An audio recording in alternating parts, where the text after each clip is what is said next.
hamleenu kennaafi uffata aadaa wal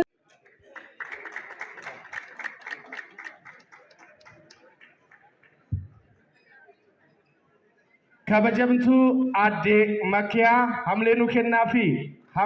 kennaafi kabajamtu adde magartu itti aantu biiroo barnoota oromiyaa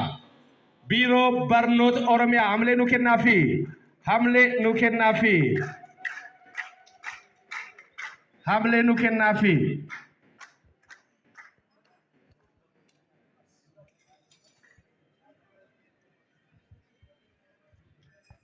walinyaachuun waliin dhuguun waan toliin nyaannoommoo walii gumaachuun walitti nu hidhaa tokkummaa keenya jabeessa jedhanii uwwisa kabajaas uwwisa ዛሬም የሚኖር ነገም ወደፊትም አብሮ የሚኖር በኢትዮጵያ አንድነት የማይደራደር በእኩልነት የሚያምን ወንድማማችነት እንዲመሰረት እንዲተከል የራሱን አስተዋጽኦ እያደረገ የሚገኝ በቅርብ ጊዜም ጠላት ኢትዮጵያን ለማፍረስ አስቦ የአማራ ክልልና የአፋር ክልልን በወረረበትም ጊዜ ከሁሉም ኢትዮጵያዊዎች ጋር በአንድ ጉድጓድ ተቀብረው ኢትዮጵያን የታደገ ኢትዮጵያ እንድትቀጥልና የአምናው ቀን አልፎ ዘንድሮ እንዲህ በአማረ ሁኔታ እንድንገናኝ እድል የፈጠረ ወደፊትም ደግሞ ከእናንተ ጋር አብሮ መኖር የሚፈልግ ኢትዮጵያ በደሙ ማጽናት እንደሚገባ የተማርንበት ነውና እኛም እናንተ ጋር ተገኝተን የአማራ ህዝብና መንግስት ወክዬ በመካከላችሁ ስገኝ የተሰማኝ ደስታ እሱ ብቻ አይደለም። በተለይ መተን ደግሞ ያደረጋችሁልን መስተንግዶ ያቀባበላችሁ ዛሬም ኢትዮጵያዊ እንደሚያብብ ዛሬም ህብረ ብሔራዊት ኢትዮጵያ እንደምትገነባ ትልቅ ተስፋ የጣልኩበት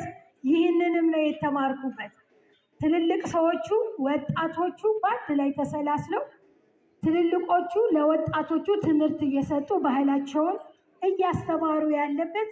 ነገም ኢትዮጵያ በባህሏ የምታድግ በወጓ ብዝሃነቷንም አስጠብቃ የምትሄድና የተለመችውንም የብልጽግና ጉዞ እንደምታሳካ በመተማመን ይህም በዓል አንዱ የምናከብርበት የአንድኛችንን በዓል ለአንድኛችን ለማስተዋወቅ ደግሞ መነሻ የሚሆን የክልላችንን ገጽታ የሚወክል ስጦታ ለማበርከት ነውና በአማራ ባህል አገልግል ትልቅ ትርጉም ያለው ነው። ለወዳጅ ለዘመድ የሚሰጥ በዚህ አገልግል ደግሞ ሚስጥራዊ ውድ የሆኑ እቃዎች የሚቀመጡበት ትልቅ የባህል እቃ ነውና ይህንን የባህል እቃ ለኦሮሚያ ብሔራዊ ክልላዊ መንግስት ውድ ፍቅራችንን ሚስጥራችንና ጠብቀን በጋራ ይቺን ሀገር እንድናሻግርን አደራ ለመስጠት ይህንን አገልግል ለክብርት ወይዘሮ ሰዓዳ አብዱረህማን እንዳስረክብልኝ ሸኙልኝ። egaa badhaasuun kan biraa ta'e immoo meeshaan badhaasaa jiran hiika addaa qabaachuu isaa ibsaniitii jiru. Nyaanni yookaan meeshaan achi keessa taa'u meeshaa dhoksaa nyaata kabaja qabu jedhaniitiin jiru. Meeshaa sinqiin keessa taa'u kan badhaasaa jiru hamleenu kennaafi. ሞራል ስጡልን እንደዚሁ እንደ መሶቡ እኛ ተጋምደናል ተሳስረናል ዛሬ አይደለም ነገም ይቀጥላል daawwattoota keenya tokkummaan sabdaneessummaan nageenya waaraa fi dhaadannoo jedhuun haala ho'aadhaan akkasitti magaalaa Shaashee keessatti kabaja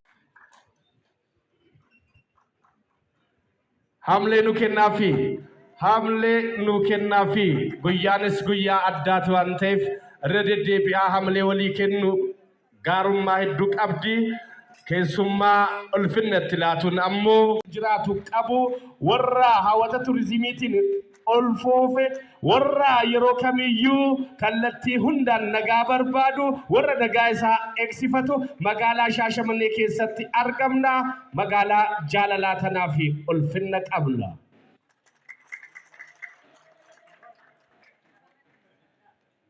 guyyaa saboota sablammoota ummatoota Itoophiyaa marsaa 17ffaa magaalaa Shaashamannee gola Shaashee gola Arsii lixaatti magaalaa guddittii Godinichaa galma aadaatti kabajaa jira. Ulfaadhaa.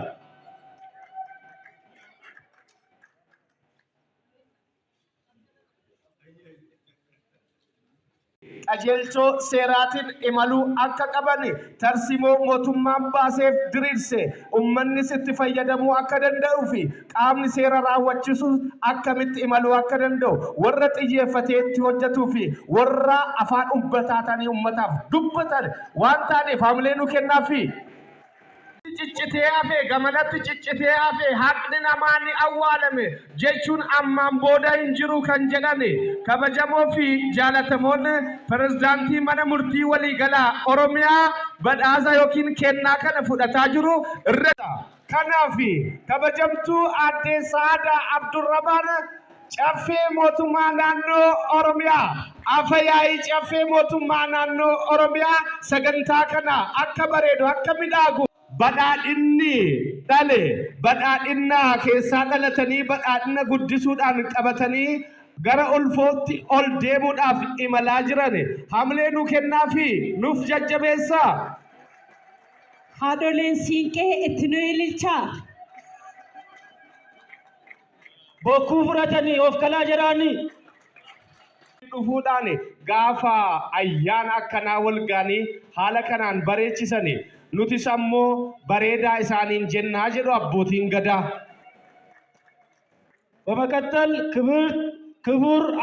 warri godina kanaa kallattiidhaan kennaa kana kennuu irratti argamu warra ulfinna nuu laateef ulfinna qabnaa jedhu.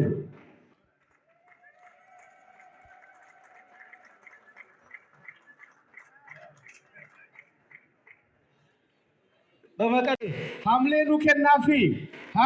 nu kennaafi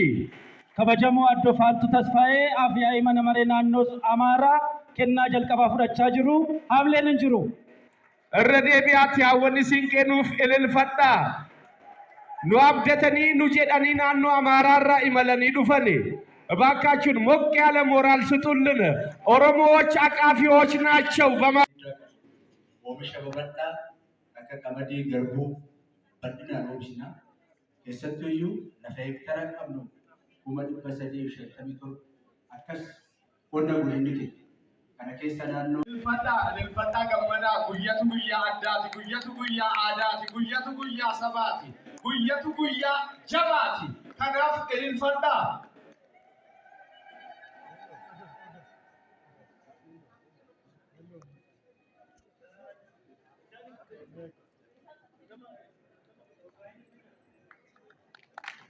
Esmoto